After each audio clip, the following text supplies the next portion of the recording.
देखिए, सबसे पहले तो जो वहाँ पे वाक़ा हुआ वो काफ़ी एक दिलदोज़ वाक़ा था, और हमें इस चीज़ की खुशी है कि जम्मू कश्मीर में सब तबकों ने, सब फ़िरक़ों ने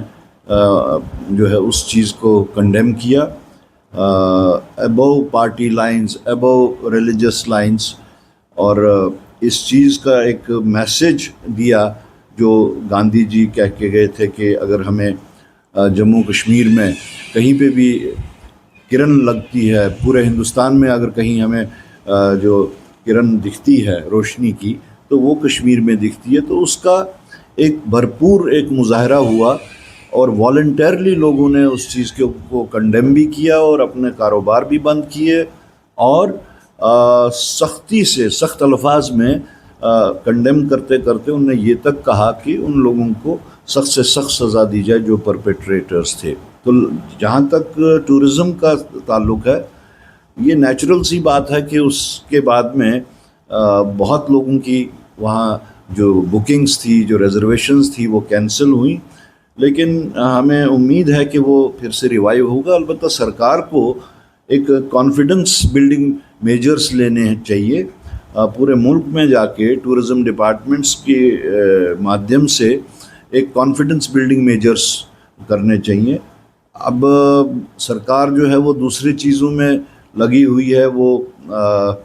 उन सब मुल्कों में जिसमें मोदी जी ने अपने हज़ारों करोड़ रुपए लगा के अपना पीआर बनाया, और जो इस वक्त इस क्रूशियल टाइम पे उन लोगों ने अपनी पीठ दिखाई, तो उनके ऊपर वो लगे हुए हैं उन्हीं मुल्कों को फिर से रिवाइव करने के वास्ते सपोर्ट। लेकिन मुझे नहीं लगता कि जिस तरीके से वो इस वक्त चला रहे हैं इसको, इस सारे इशू को, कि बाकी मुल्क जो हैं वो इस बात से कन्विंस होंगे, बिकॉज़ हमारे मुल्क की फॉरेन पॉलिसी के साथ कंप्रोमाइज़ हुआ है। और सबसे बड़ा अफसोस ये है कि मोदी जी ने तकरीबन 70-80 मुल्क अभी तक जो विज़िट किए हैं अपनी फॉरेन पॉलिसी के तहत, फॉरेन नीति के तहत, उनमें से एक भी मुल्क जो है वो इस वक्त उनके साथ खड़ा नहीं दिखा इस दौर में। जिस तरीके से आपने भी इस सरकार का जो है सपोर्ट की है, ज़मीनी सतह पर देखा जाए जिस तरीके से नेशनल कॉन्फ्रेंस ने जो वादे किए थे वो कहीं नज़र नहीं आ रहे हैं, आम लोग काफ़ी परेशान हैं। देखिए, ये बहुत ही बदकिस्मती की बात है, और हम ये बात इलेक्शन से पहले से कहते हुए आए हैं कि स्टेटहुड रेस्टोर होना चाहिए। जब तक स्टेटहुड रेस्टोर नहीं होगा, जब तक यहाँ पे ये ड्यूअल कंट्रोल सिस्टम एबॉलिश नहीं होगा,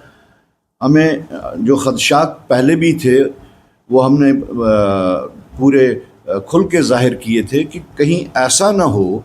कि जिन लोगों ने खुल के इलेक्शन में पार्टिसिपेट किया, वोट दिए, उनका कॉन्फिडेंस जो है डेमोक्रेटिक सिस्टम पे कहीं वो जो है वो उठ ना जाए। और अब जो सामने सिचुएशन आ रही है इस ड्यूअल कंट्रोल सिस्टम की वजह से, उसमें यही लगता है कि लोगों में एक अनरेस्ट बहुत ज़्यादा है, दफ्तरों में काम हो नहीं रहे हैं, फाइनेंशियल जो डेफिसिट इस वक्त भी है कामों के वास्ते, यानी बजट पास हो गया लेकिन ट्रांसफ़र ऑफ फंड्स जो है वो अभी तक नहीं है, जैसा कि अफसरों का कहना है कि अभी तक ट्रांसफ़र ऑफ फंड्स नहीं है। हम अपनी ही बात कहें एज एमएलए, हमारा अभी तक जो है वो कॉन्स्टिट्यूंसी डेवलपमेंट फ़ंड जो है वो ट्रांसफ़र नहीं हुआ है। तो जो रोज़ बरोज़ एक सिनिसिज्म लोगों में पैदा हो रहा है, वो सवाल कर रहे हैं कि हमने ये इलेक्शन जो है ये क्या फर्दर मुसीबतें झेलने के लिए किया था या मुसीबतों से निकलने के लिए किया था। तो अभी भी लोग जो हैं वो अपने आप को मुसीबतों में घिरा हुआ पा रहे हैं, और उनका ये कहना कि सरकार बनने से हमें कोई फ़ायदा नहीं हुआ, मुझे लगता है इस ड्यूअल कंट्रोल सिस्टम से उस चीज़ पे मोहर लग रही है। इस तरीके से अगर बात की जाए तो राहुल गांधी ने भी पुंछ इलाके का दौरा किया, क्या अमित शाह को दौरा करना चाहिए था? क्योंकि उमेश, देखिए, ये तो बहुत ही अजीब सी बात है कि एक मुल्क का प्राइम मिनिस्टर जो अपना दौरा इनका आधे रास्ते में छोड़ के वापस मुल्क आया, तो 140 करोड़ लोगों को ये उम्मीद थी कि प्राइम मिनिस्टर साहब दौड़े दौड़े कश्मीर जाएंगे, जम्मू जाएंगे, पुंछ जाएंगे और वहाँ पे जो मुसीबत ज़दा लोग हैं उनकी खबरगिरी करेंगे। लेकिन उसके बरक्स वो भागे भागे यहाँ बिहार पहुँचे और इलेक्शन रैलीज़ को एड्रेस करते हुए दिखे। खैर ये तो उनकी पुरानी आदत है, कोई नई बात नहीं है। वो हर छोटे एपिसोड में 10 वोट कैसे जोड़ पाएँ वो उसी तरफ वो देखते हैं। अलबत्ता बाद में जब उन्होंने